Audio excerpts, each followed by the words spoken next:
Gentleman from Oklahoma is recognized for 3 minutes. Thank you, Mr. Speaker, and I want to thank the gentleman from Georgia for yielding me time. I come to the floor today to ask my colleagues to reject the rule that would enable a vote later this week on reauthorizing the Export-Import Bank.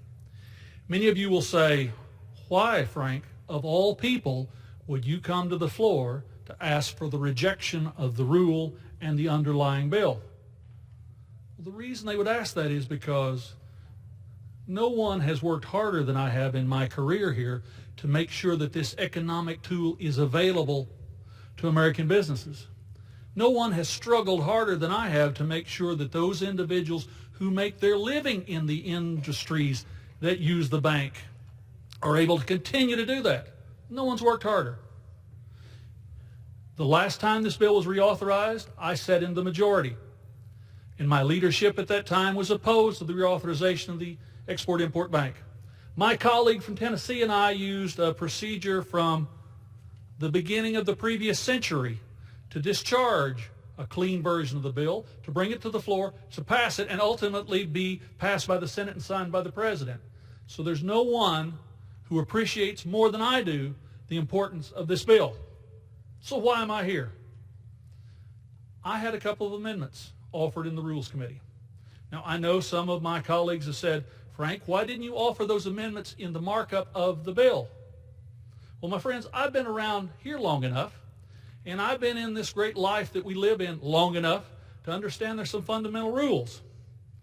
My ranking member and my chairman on that committee engaged in one of the most splendid, intense, philosophical battles over reauthorizing this bill that you'll ever see. They fought hard over every principle. And they had proponents on both sides of the committee trying to drive the bill farther to the left and simultaneously farther to the right. And that's a difficult set of issues to balance out. Well, you say, well, Frank, why weren't you engaged? Well, there's an old country logic that goes something like this. When your neighbor's bull jumps into your pasture, or two of your bulls get in the same pasture together and engage in a fight and get mad and get hot and try to fight to the death, you don't get between them because they'll kill you. They'll kill you. My perspective was, let the committee do its will, but on the floor of this United States House, let's offer alternatives. You say, what were your amendments that were rejected that would have made a difference? Amendment number 17 simply reflected what the White House had said. Send us a clean 10-year reauthorization. Clean 10 years. Straightforward, understandable, logical. But being the practical fellow I am, I offered amendment number 18. What did number 18 say? Well, basically, it was the most popular bill in the United States Senate at this time to reauthorize the institution.